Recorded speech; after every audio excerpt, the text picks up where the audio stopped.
Good morning, everybody. My name is Paolo. My pronouns are he and him, and I'm the director of music here at First U. Would you stand with me and let's welcome the morning in? And as you're comfortable, I'll invite you to scooch on in, make a denser mass of good humans. Stretch all the way up. Feel the blood entering your body, entering your muscles. Sloughing off the crust of morning.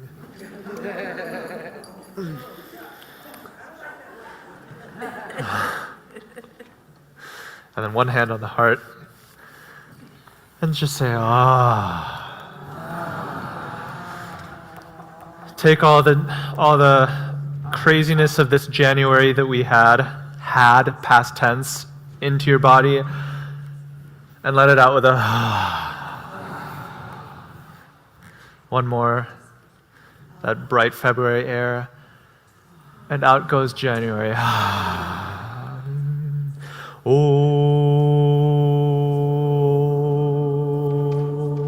vibrate into your hand. Let the air vibrate with you. Oh, this note works too if you like it. Oh,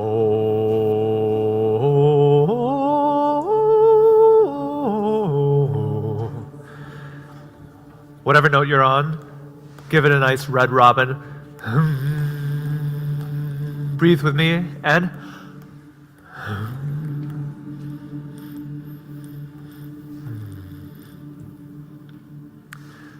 just allow your voice to fill the air around you. And we'll make one nice big buzzing cathedral of sound. Oh. Singing into your hand, into your heart, into your chest. Oh.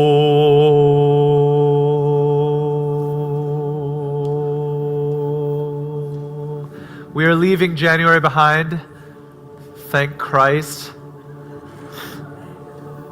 And we're entering February, the month of, in this church, love at the margins. And as part of our entering into a new theme, I'd like to teach you a new song that will accompany us through this month. Oh, Draw the Circle Wide, it's called. You might know it. It goes, draw the circle wide. Draw the circle wide.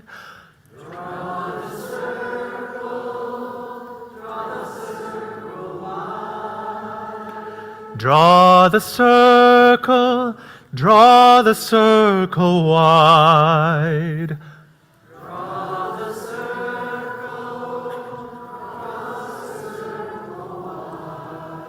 No one stands alone, we'll stand side by side. No one stands alone, we'll stand side by side. Draw the circle wide. Draw the circle wide.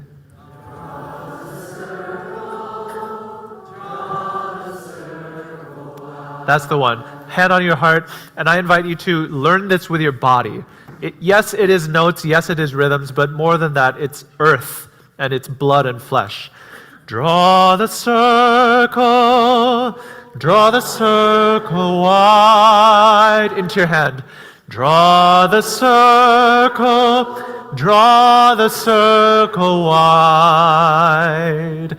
No one stands alone, we'll stand side by side.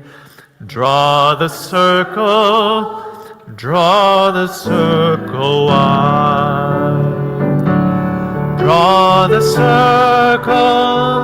Draw the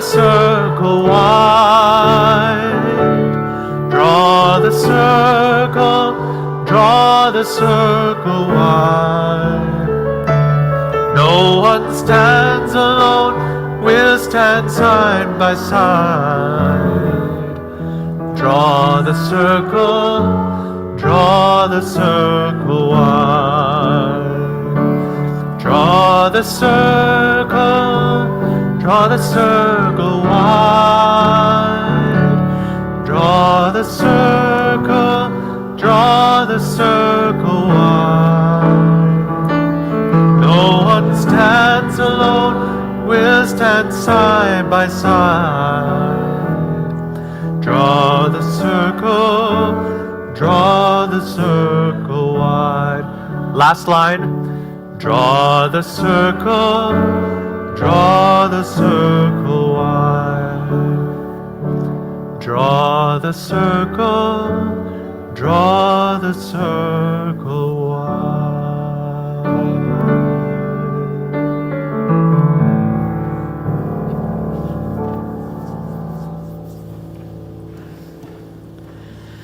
Good morning, everyone. Welcome to First Universalist Church. My name is Jen Crow. I use she and her pronouns. It is my privilege to serve as senior minister here. It's also my joy and privilege to lead worship today with Reverend Ashley Harness, with Paulo DeBuque, with our choir, who you're going to see in just a minute. Yes. We have so much gratitude for Rob and Olu, who are making all of our tech work so that we can be connected to each other, to our artists and ushers and greeters and tenders of this space, and each and every one of you who make this time of connection and care possible. Welcome to our folks online, too. We're glad you're joining us. And you may have noticed we've got a basket up here and some cards. I had to get out this very large basket that was sent to us as a gift full of snacks for the staff from congregation out in Colorado. We are getting love notes and encouragement from all over the country and all over the world. So this basket is full of those notes. If you want a little inspiration and care, come take a look at any point. I also want you to know I talked with an Italian journalist on Friday who wanted us to know after the interview was done. He said, I'm talking to you now as a man and a father, and I want you to know that you are fighting for all of us, and keep at it. So we have love winging our way. So welcome to this community we create together. If you're new, we are so glad that you're here. I hope that you will reach out to somebody around you or to any of the ministers or staff just to say hello. We want to welcome you. We're so glad you're with us. If you've been coming for a gazillion years, welcome back. It is so good to see each and every one of you. We need each other right now. So let's keep leaning in.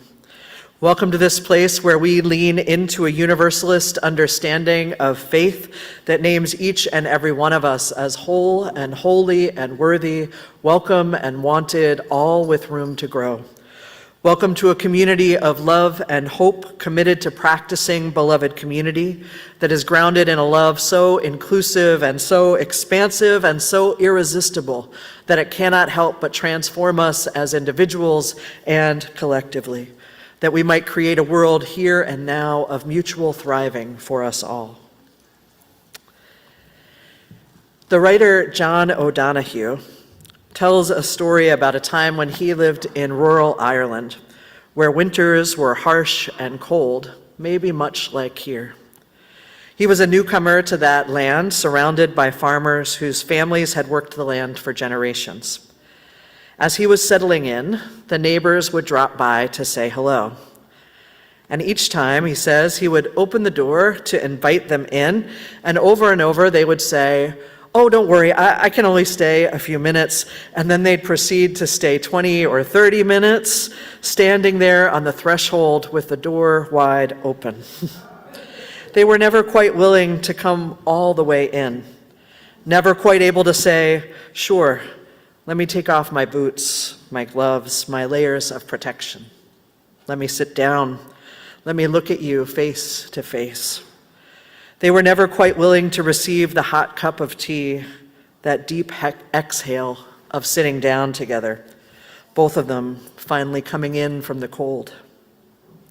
So on this winter day, dear ones, I invite you to come all the way in. Release the heavy layers you've been carrying, those old stories you might have about yourself and this world and what's possible. Believe yourself worthy of this much welcome. Believe yourself worthy of this warm place, this sustenance, this joy. Be brave enough to come in across the threshold, to allow yourself to be held by this much love. Let your whole body exhale here. Settle in. And remember, you are not the first to find comfort here. You are a part of a long line of people who have needed shelter and sanctuary and sustenance, places to feel a little less alone, places to sing and hear stories, to be held. And already just by being here, you are holding each other too. You are holding the beauty and the lives of everyone around you. So take off your coat. Take a deep breath in and out.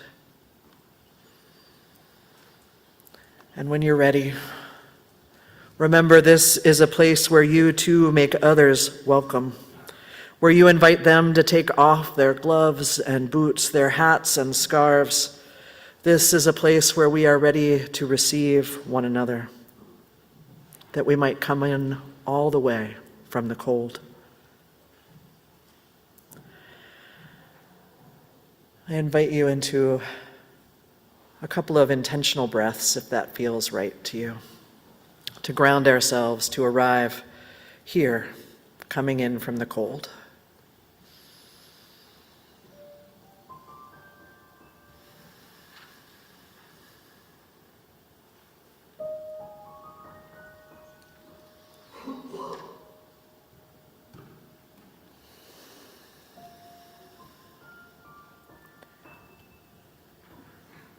From this place of connection and calm, we remember the hopes and the promises that keep us together. And I invite you to say with me, if you'd like, the words for the lighting of our chalice.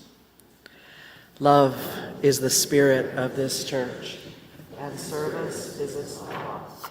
This is our great covenant, to dwell together in peace, to seek the truth in love, and to help one another. As we move into our February worship theme of love at the margins, this morning I invite us in any way that we need to come in from the margins, to come all the way in and to invite others to join you. What part of you needs to move more fully in, here or in other relationships or communities in your life? Who else might you invite in? Because we all need that welcome these days.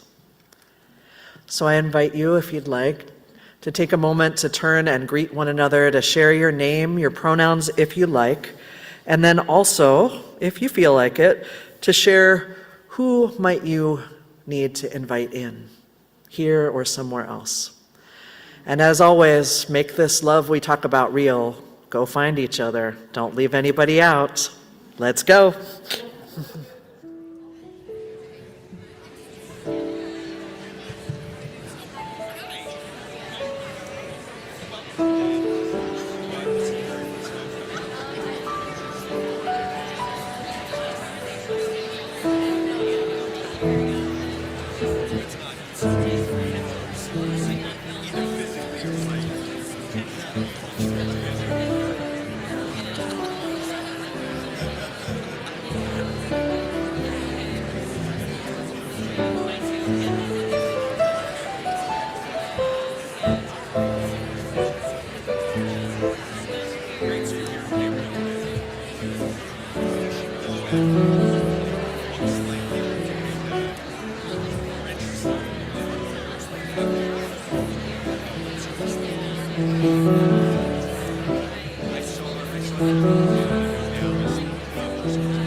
Folks, as the choir takes our places,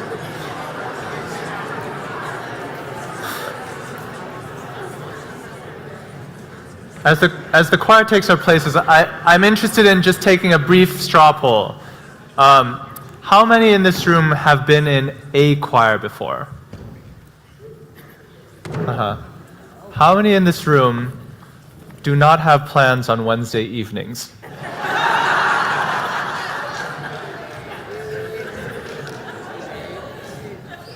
How many people have never been in a choir before? We have a few, right, in our choir? Ooh, the excuses are falling away. I will just say, everyone is welcome to join choir. There is no, choir is an integral part of our spiritual practice. We are the musical core of this congregation, and we want to expand the core to anyone who wants to be a part of it. So if you are available Wednesday evenings, we would love to have you, and turn this small but mighty crew into a medium-sized but mighty, and then a large, mighty crew. One, two. Blessed be, blessed be, blessed be the living tree. Blessed be, blessed be, blessed be the living tree.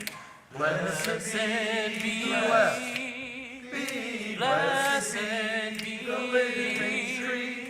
Blessed be, blessed be, blessed be the living tree. Blessed be, blessed be, blessed be the living tree. Blessed be, blessed be, blessed be the living tree. Blessed be, blessed be, blessed be the living tree. Blessed be, blessed be, blessed be the living tree. Blessed be, blessed be, blessed be the living tree. Blessed be, blessed be the living tree. Steady and true, rooted in love, shelter and peace, below and above. Blessed be, blessed be, blessed be the living tree. Blessed be, blessed be, blessed be the living tree. Blessed To the sky, rise from the earth. Seasons come round again, death to rebirth. blessed be, blessed be, blessed be the living tree. Blessed be, blessed be, blessed be the living tree. Blessed be, blessed be, blessed be the living tree. Blessed be, blessed be, blessed be.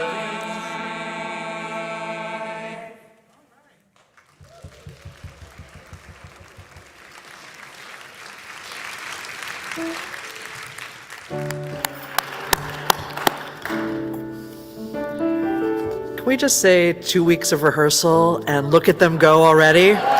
Look at us go! Amazing. Amazing. In this community, we take time like this to be all together, and we also make spaces that are just right for the different communities among us. We are all growing in our spiritual lives, even when we are in different spaces and different groups. And now is the time when our children and youth and their amazing teachers and guides begin to make their way into the spaces that are ready just for them. They take the light of our chalice with them, and our kids and teachers will follow the flags. Let's get our light going.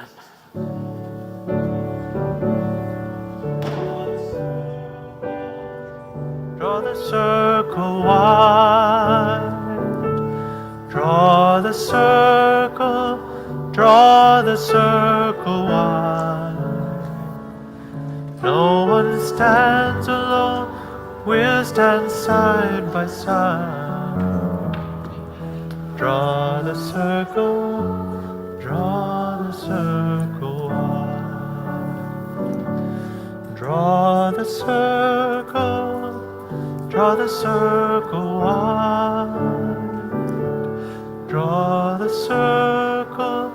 Draw the circle wide.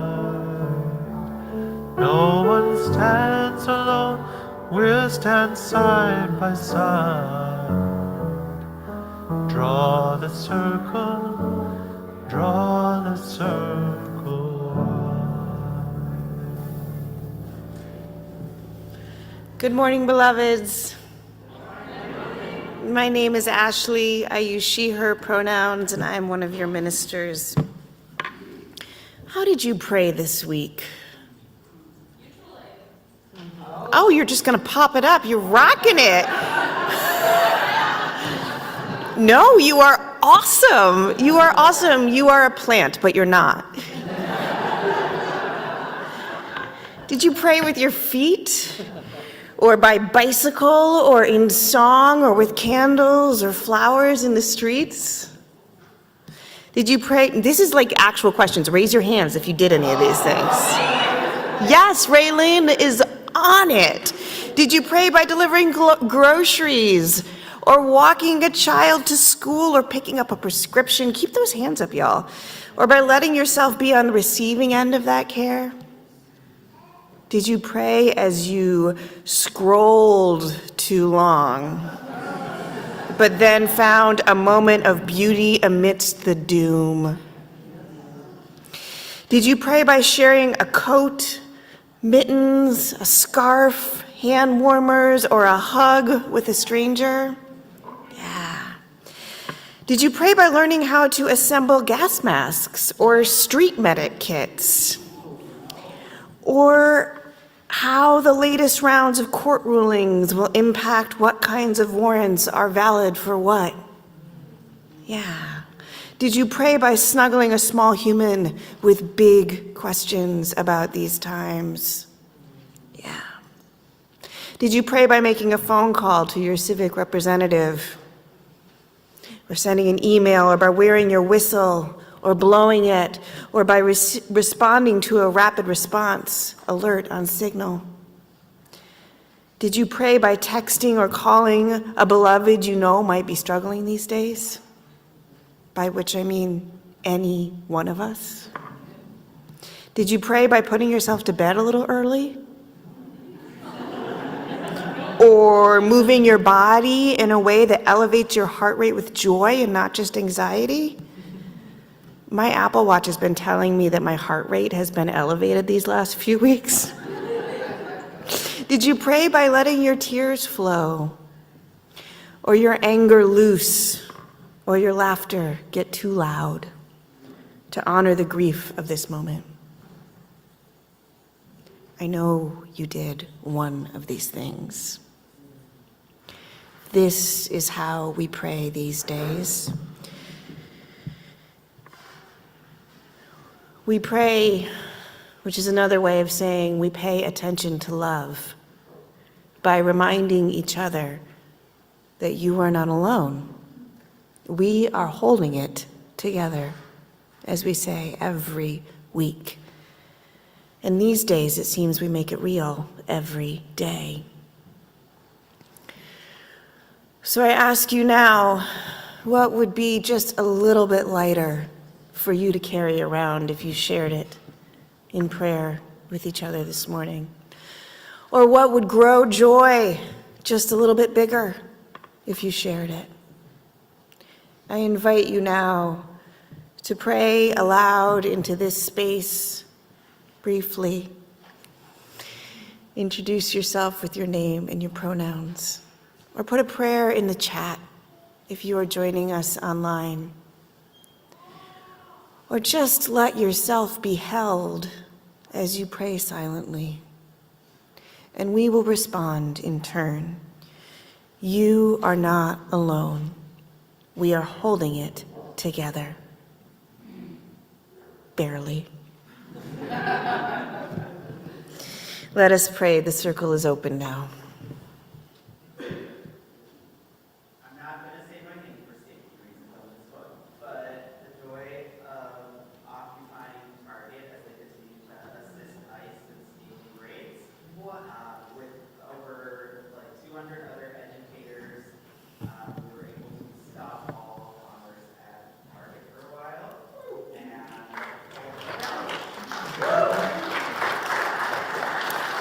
For the joy of direct action, calling Target in to accountability in these times. You are not alone. We are holding it together. For the Nobel Prize nomination to the city of Minneapolis. For the Nobel Prize nomination of the city of Minneapolis, you are not alone. We are holding it together. Gratitude for falling in love. Gratitude for falling in love this week. You are not alone. You are holding it together.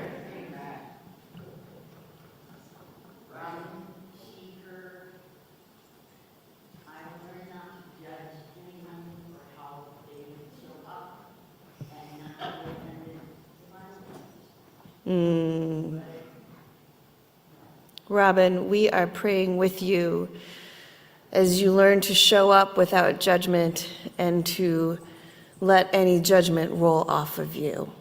You are not alone. We are holding it together.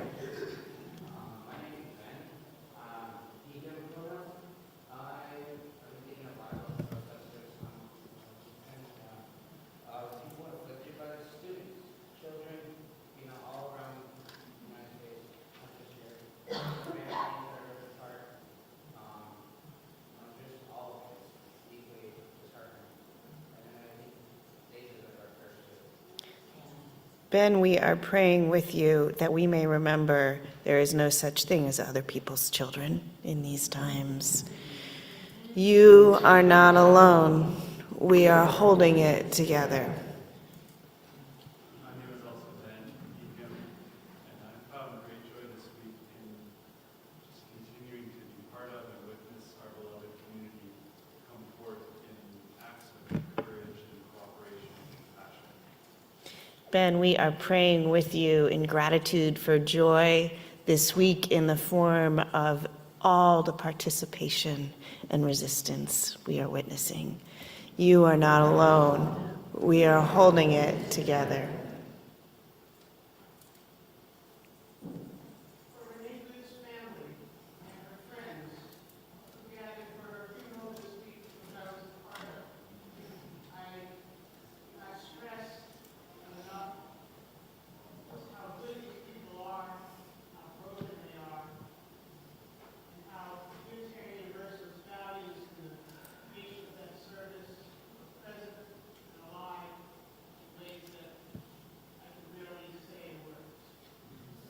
Karen, we are praying with you for the good family, that we might continue to hold their brokenness and their love and their joy. And we give thanks for your leadership bringing Unitarian Universalists to the heart of that memorial. May you and they know you are not alone. We are holding it together.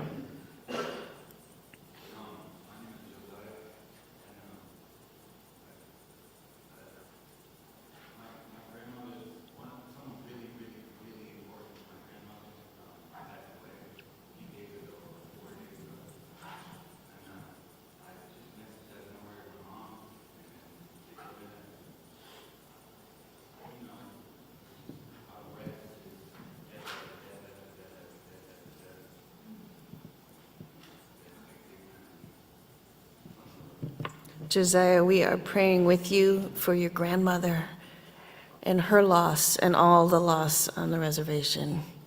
You are not alone. We are holding it together. We are praying with gratitude for all of those who showed up yesterday to honor and celebrate and care for Joyce Birdie's family at the memorial. And we continue to pray with Joyce's family as they grieve and find the next steps forward. May they remember, you are not alone. We are holding it together.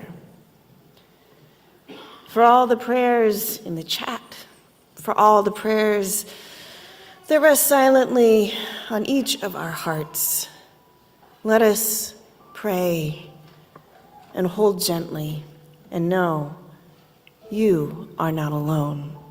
We are holding it together. And let us sing now.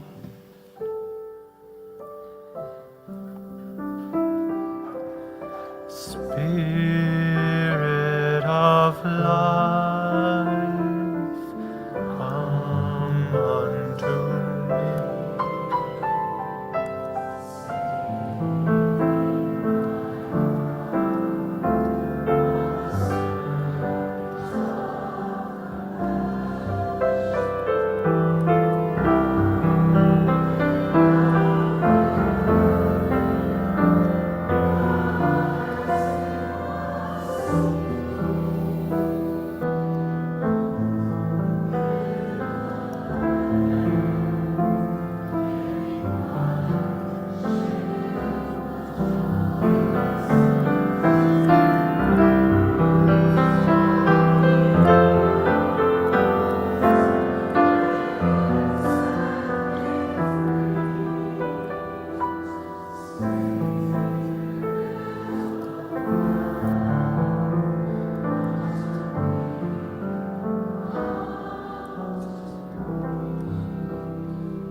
Beloveds, now we make tangible and material all of that interconnectedness. Now is the time when we liberate our resources to remember that we are not alone and actually hold it together. And we have a twofer today. We get to do two things. Number one, we get to launch our annual stewardship campaign.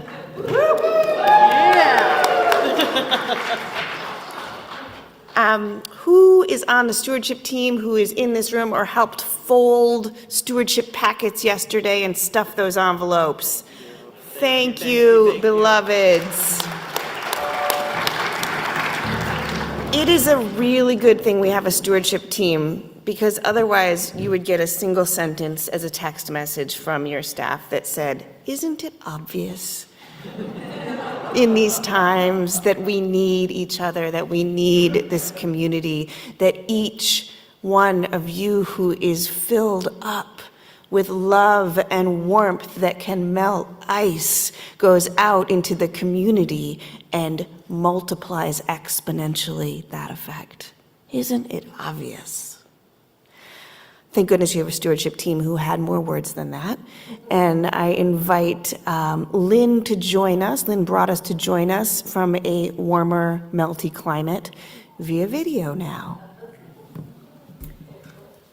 Friends, it's good to be with you, even if it's got to be on screen. I'm Lynn Broaddus. I use she, her pronouns. I'm a member of First Universalist, and I chair this year's stewardship committee. What's the stewardship committee, you ask? Well, I'm glad you asked. We're the team, the small team of people that runs the pledge campaign. And what's the pledge campaign? Well, each year at this time, we ask each of us to think deeply about what we can give to the church in the coming fiscal year, the budget year that starts on July 1st. Though we each give of our time and talents, we also need to take seriously our financial commitment to each other and to our shared work. The amount we give will vary from person to person and household to household, depending on our particular circumstances. But the important thing is that it is meaningful. An amount usually thought of in terms of weekly or monthly gifts that feels good for you, like you're giving your fair share, and only you can know what that amount is. Together, our dollars pay for our ministers, religious education, our music, sanctuary and resistance, our building, and so much more. And how much will that take? Well, just to stay in place with modest staff adjustments will require a 15% increase. If each of us gives 15% more, we'll be able to cover those needs. But that's a budget of stasis. And if you ask me, this is not a time for stasis. I recently asked Reverend Jen, what would you do if every one of us doubled our pledge?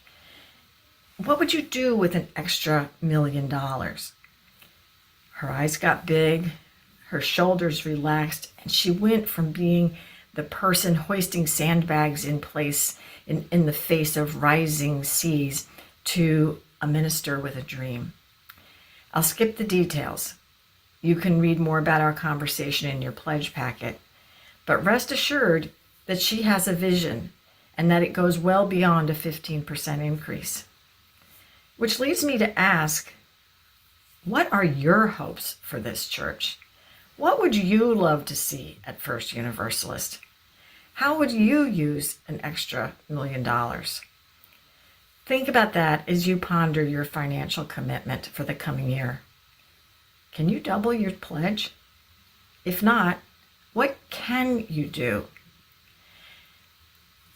On your confidential pledge form, which you can pick up after the service or wait for it to come to your mailbox, there will be a place for you to enter your financial pledge.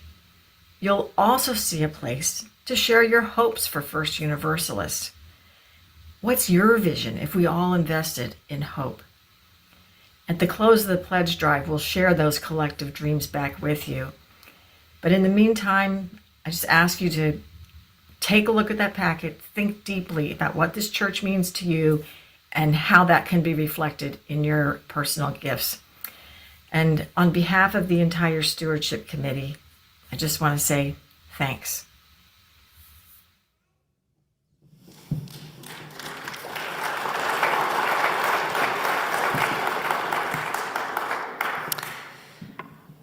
We are going to do a speed round of pledge season this year, if we can do it. Our goal is to have all commitments in by March 6th, so we will be done talking about things and can get to work. Pick up your pledge packet on your way out the door after worship. And here's the twofer. And this is part of the dream. If we could say yes to every single one of the kinds of emails I'm about to read to you. Our offering is answering this request. My name is Sadie, and I'm a 5th grade teacher at Hiawatha Leadership Academy, Northrop. We are a Minneapolis free public charter school where 90% of our student body come from immigrant families. Our school community has been hurt badly by the ICE operation in the Twin Cities. At least 60% of our students are sheltering in place at home, and many students have had family members detained by ICE. They are asking for our support, for rent, for mutual aid, for groceries. And we get to say yes this morning together to that response, to that call.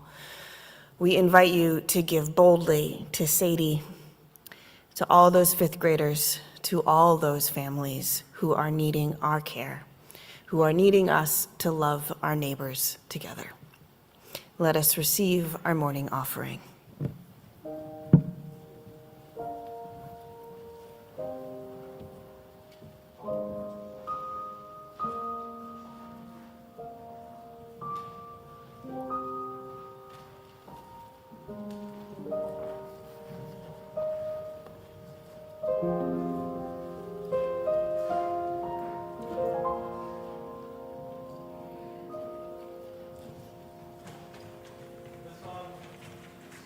The song the choir is about to sing is called Believe Your Eyes. And it was written a matter of days ago by a local singer, songwriter, composer in response to exactly what's happening in the world around us. We are First Universalist. We are among a number of choirs, a number of congregations that this morning, today, are singing this together as an act of ecumenical unity. The words are simple and to the point. Believe your eyes and not the lies of those who would deceive you. Hold out your hand across this land to neighbors who are frightened. Come move your feet, take to the streets, and march against injustice. Here we stand, together we are strong.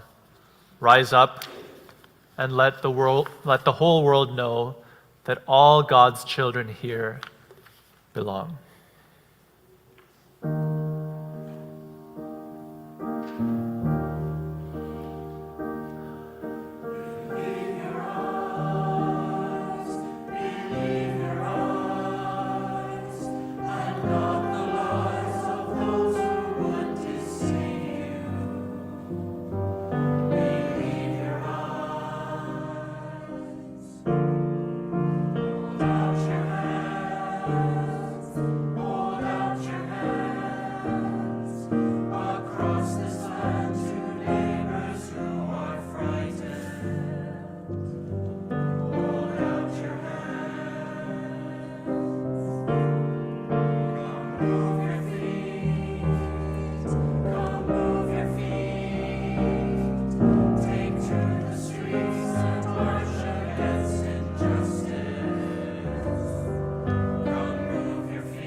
Our reading this morning comes from the poet Marge Piercy, a poem titled The Low Road. What can they do to you? Whatever they want. They can set you up, they can bust you, they can break your fingers, they can burn your brain with electricity, blur you with drugs till you can't walk, can't remember.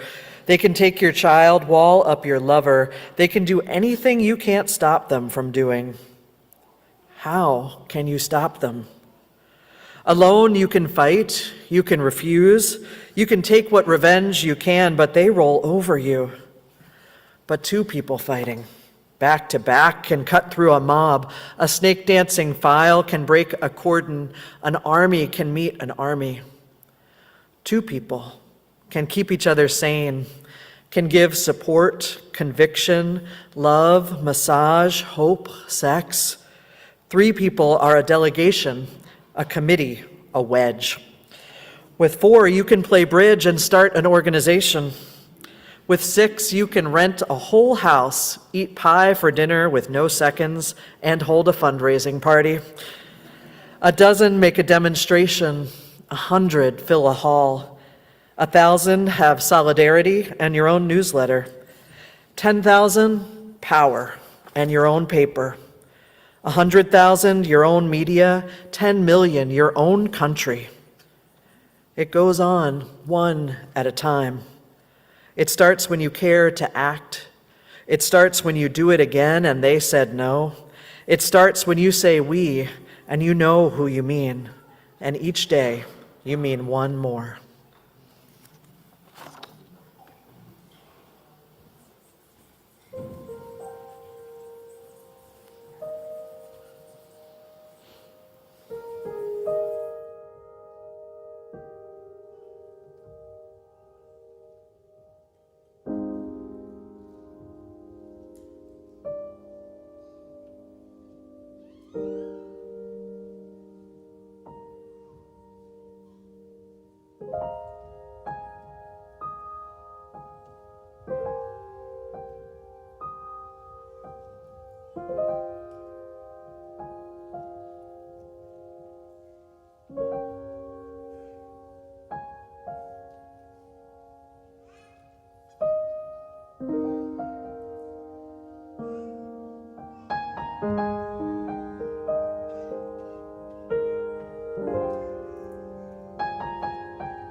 Where are we?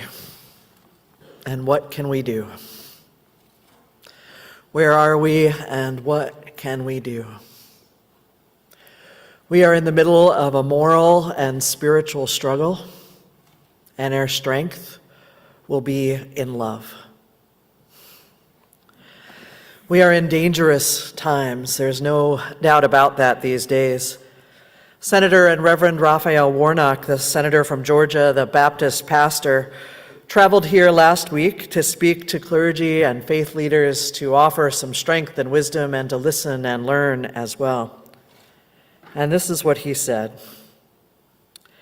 Somehow you are standing at the geographical and spiritual center of what God is doing in the world now. Okay. Somehow, you are standing at the geographical and spiritual center of what God is doing in the world right now. He went on to place today's struggles in historical context. He reminded those gathered of the founding mission statement of the Southern Christian Leadership Conference, which was active in leadership in the civil rights movement. He reminded us that the mission statement of the SCLC wasn't a list of legislative or political goals, though they had many of those. No, their mission statement was this: we have come to redeem the soul of America. This is a moral and spiritual struggle we are in. Let's have no doubt about it. We're in the midst of what Dr. King called 60 years ago the triple evils that beset our society. The triple evils of racism, poverty, and violence. The triple evils of racism, excessive materialism, and militarism. These are the evils that are still besetting our world. And we have spiritual work to do. That is where our strength will lie. In this time of spiritual and moral struggle, our strength will be in our love. We will engage in those spiritual disciplines, the disciplines of love and community, of moving closer together when the forces pressing down on us would seek to divide us. We will move closer together. So where are we? We are in a time of democratic backsliding, no doubt, a time of authoritarian breakthrough here and around the world. We are on the path to authoritarianism in this country. I have no doubt about it, but we can still stop it. We can stop it because authoritarianism doesn't happen in a moment. It is a process. It's a process we are seeing, a process that involves the hollowing out of democracies around the world, the deployment of the military against its own people, the removal of checks and balances, the flat-out not following the law by supposed agents of the law, the arresting of journalists, the practices of intimidation and brute force. We are seeing these all around us and to us. And you can say, and you will absolutely be right, this was never a perfect democracy in the first place that we are fighting for, and that is true. This is a democracy that was founded in some original sins, in racism, in excessive materialism, in militarism. And still our strength will be in our love. And what is at stake right now and here is any kind of democracy at all. And that is what we are fighting for. This is where we are. We've been at it here for 60 days of Operation Metro Surge, and it's been 1 year of this presidential administration. This is where we are. The way that we are going to stop this, and we are going to stop this, is through sustained, organized, coordinated resistance grounded in the spiritual disciplines of love and community. That is where our strength lies. We are going to stop this. We are going to turn it back, but it is going to take time. It may take years. It probably will. Years of non-cooperation, years of nonviolent direct action. We are going to need to feel what we feel, and then we are going to need to get back in the fight. We will take this as the relay race that it is. Each of us taking our turn and then resting and getting strengthened up and getting back in the spiritual disciplines of love and community. It's going to take a broad coalition that is intentionally diverse, that is intergenerational, that reaches across difference, across class, that reaches out to people we might not normally want to hang out with. Somebody said it to me recently like this: you know that person you didn't want to get stuck next to at the march? That's the one you need to call and invite to the march. If we're going to be effective, we need to bring each other in over and over again. If we are going to be effective, we need to aggressively de-escalate any conflict we have among us and aggressively escalate the moral conflict that is taking place around us. Make it visible, make it real. This is a moral and spiritual struggle we are in. Now is the time for us to get more creative, to be more resilient, to promise to stay in it and do it, to move into conflict, which I know is not our Minnesota way so much. Many of us have been conditioned to comply, to obey, and we need to practice our muscles of resistance and disobedience right now so that we can save our own lives and each other's lives. It is going to take sustained, organized, coordinated resistance grounded in the spiritual practices of love and community to turn back this tide and to create the beloved community we know is possible because we have felt it in pockets, in moments of times. This is what it's going to take. There are 4 conditions to successfully overthrow authoritarianism. I want to share these with you. 4 conditions, 4 things we are going to need to do. Number 1, we have to keep growing. We have to keep inviting more and more people in. Number 2, we need to continue to adapt and respond in new and creative ways. We need to keep iterating, to keep getting better. Number 3, we need to be resilient in the face of oppression, mass noncompliance, mass civil disobedience over time. We need to be here again and again with many opportunities for folks to join us. And number 4, we need to elicit loyalty shifts. Elicit loyalty shifts. What this means is we need to absorb more people we've disagreed with in the past into this movement. We need to watch out for each other, to look for any of those people who are taking risks for justice, for care, and we need to support them and support each other, even if they are nothing like us. Now, when I was learning about this at a training not that long ago, the person who was leading us broke it down into some simple, repeatable phrases that I'm going to share with you because maybe it'll help us remember what we need to do in order to overthrow authoritarianism. Number 1, we have to keep growing. The phrase with this is join us. Say it with me. We have to keep growing, so join us.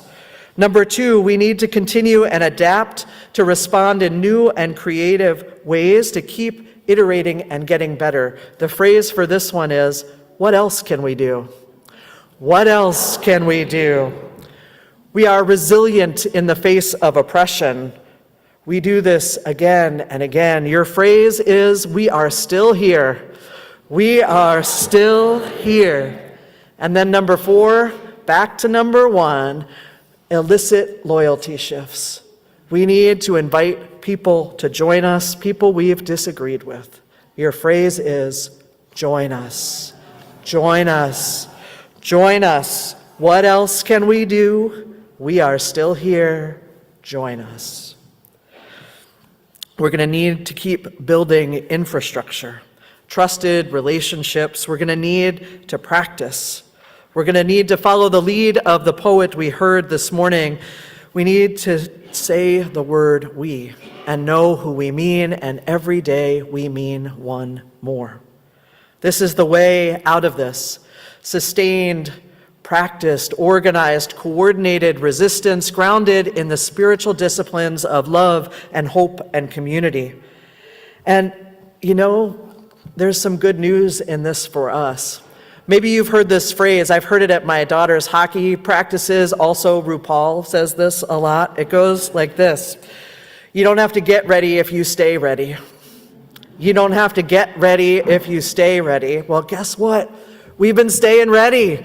For 160 years plus, this congregation is grounded in the spiritual disciplines of love and hope. This is who we are. It's who we've always been. It's who we are in this moment. So in this moment of moral and spiritual crisis of biblical proportions, when what is needed is a revolution of values, a vision of another way, grounded in the practices of love and community, practices like how do we create real relationship across differences? How do we deepen in our spiritual practice? How do we engage in community and self-care? How do we deepen our relationships with each other in the broader community? How do we bring vision and imagination and joy? We have been lifting these weights for over 160 years, friends. We are ready. We are a yes people here. That is who you are. That's who this congregation, this is. We've been this way this week, last week, for years. This is a place that says yes to inviting people in, to sheltering people in need of protection and care, to being a place where other communities within our broader community know they can come for space and support and care. In this last couple of months, let me just share a few of the things this place has said yes to. A legal observer training for over 800 people, memorial services for beloved church members, nonviolent civil disobedience training for over 400 clergy and faith leaders, community dinner for over 150 people, dinners for clergy in town for 2 nights, 200 of them, 2 nights in a row, a vigil for the community, worship, a safe place for their preschool, neighborhood mutual aid meetings that happen multiple times a week with over 100 people in attendance, religious education, small groups, and more. We say yes. We say yes here because of your graciousness and generosity. You make it easy to do.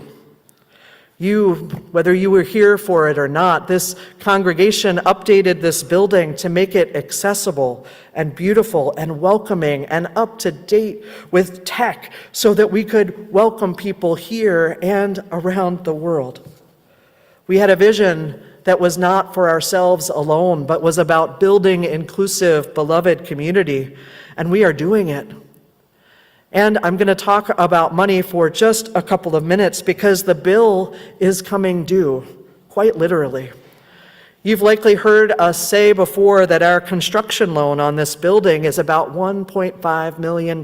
It's still outstanding, and our monthly payments are about to land on our operating budget starting in July. So I say that to you, and I say also, I've been here for 13 years, and I love this community. And this is the smallest that your staff has ever been. In 2016, the budget here in income, the vast majority of which comes from your pledges, our self-support. We are a self-supporting organization. The income in 2016 was $1.7 million. It's a lot of money. And if you look at what the equivalent of that is in today's dollars with all the inflation we've experienced, that would be about 2.3 million. 10 years ago, that's what it would be equal to now. But our income budget for this church year is 1.8 million. So we're about $500,000 shy of where we were 10 years ago. Now, this isn't totally surprising. COVID hit every faith community hard. The way wealth has been distributed in our country has shifted over the years. There's been conflict. These things have happened across the board in congregations. But we also know that when we all do what we can all have what we need. That's giving not only of our financial resources, but our time, our talent, our relationships, our critical connections. We know that what we need and what we are going to need for years is sustained, organized, coordinated, practiced resistance grounded in the spiritual disciplines of love and community. We're going to need a moral anchor. We're going to need to sing and hum together. We're going to need a place to gather in community, and we're going to need the spiritual practices that will ground us and keep us resilient and resistant. This is what we need. It was about a year ago that David Pyle, the minister who serves as our main support from the UUA, introduced me to a new acronym. This was a year ago, right after Donald Trump was put in place as president. The acronym is OBE. It stands for Overcome by Events. A person might use this acronym in a moment like this. You might say, well, we had a plan for what we were going to do, and then we were OBE. We had to regroup and reset. He taught me this the first week of this administration. I think it's fair to say that we've all been feeling more than a little OBE over the last year and the last months. But here's the thing. One of the most powerful forces we have is our attention, our focus, our commitment to build when so much is being torn down. We cannot allow ourselves to be OBE over and over and over again. The mission of this church is to be a beacon of love and hope, to practice beloved community. That is what we are about.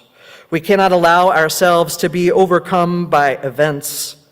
We must continue to build, to dream, to create pockets of beloved community where we know the mutual thriving that is possible, where we know joy and resistance and resilience. I'm going to close us this morning with some words from Dr. King. I've been digging deep into his final book. It was published in 1967, just a year before he died. It was his last book. And the title of this book is Where Do We Go From Here? Chaos or Community? And spoiler alert, he votes for community. Here are some of his words. Let us not think of our movement as one that seeks to integrate the Negro into all the existing values of American society. Instead, let us be those creative dissenters who will call our beloved nation to a higher destiny, to a new plateau of compassion, to a more noble expression of humanness. We're in need of a revolution of values. A genuine revolution of values means, in the final analysis, that our loyalties must become ecumenical rather than sectional. Every nation must now develop an overriding loyalty to humankind as a whole in order to preserve the best in their individual societies. This call for a worldwide fellowship that lifts neighborly concern beyond one's tribe, race, class, and nation is, in reality, a call for an all-embracing and unconditional love for all people. This often misunderstood and misinterpreted concept has now become an absolute necessity for the survival of humanity. When I speak of love, I am speaking of that force which all great religions have seen as the supreme and unifying principle of life. The first hope in our inventory must be the hope that love is going to have the last word. And finally, some of the last words from his text. We still have a choice today: nonviolent coexistence or violent co-annihilation. This may well be humankind's last chance to choose between chaos and community. If we can choose to follow the disciplines of love, the disciplines of community, we can turn this tide. We can start right here, creating beloved community among us, speaking and acting from a moral center. As the poet said, it starts when you care to act. It starts when you do it again and they said no. It starts when you say we and know who you mean. And each day you mean one more. Let us make it so. Amen.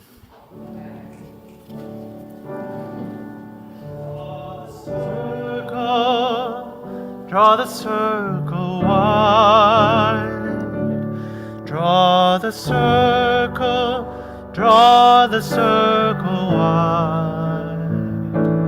No one stands alone, we'll stand side by side. Draw the circle wide. Draw the circle.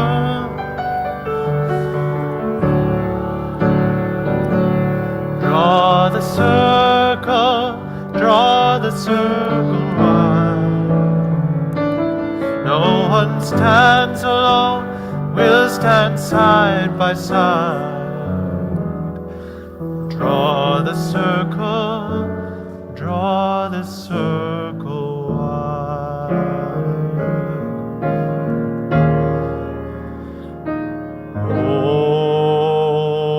Hold on. Hold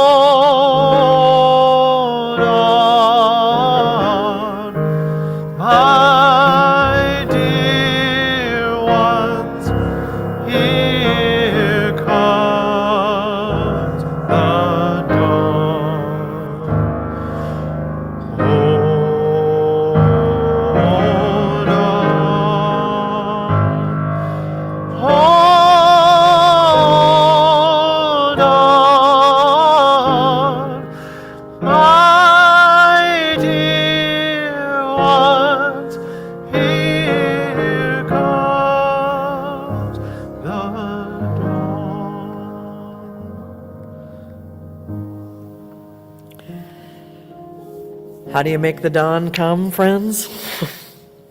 You do it today. Head downstairs for Sign Up Sunday. Figure out how to come in close. Join us back here at 5 for a candlelit labyrinth walk, a chance to calm your nervous system and pray for peace. Join us at choir at 7 on Wednesday night. Join us next Sunday at 10:15 in the Cummins Room for the pickup choir. Try it out and then sing at 11.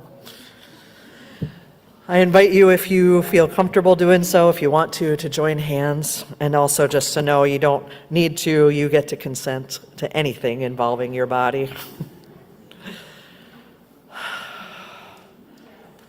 Hold on, dear ones. Hold on.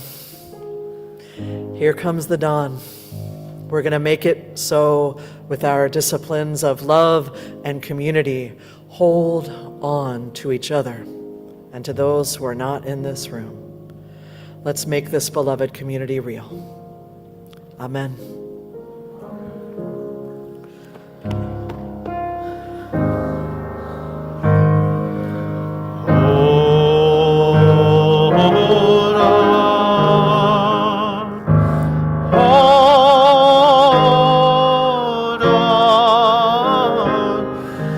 My dear ones, here comes the dawn.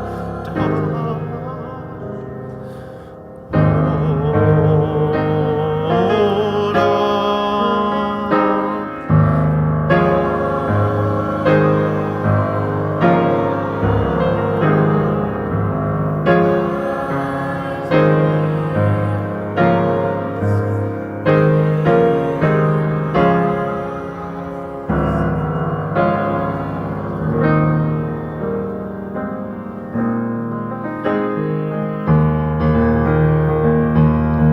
We are going, heaven knows where we are going, but we know we will, and we will get there. Heaven knows how we will get there, but we know we will. It will be hard, we know, and the road will be muddy and rough, but we'll get there. Heaven knows how we will get there, but we know we will. Oh yeah, yeah, oh yeah, yeah, oh yeah, yeah, oh yeah, yeah, oh yeah, yeah. Go now in peace, friends.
That was a good high five.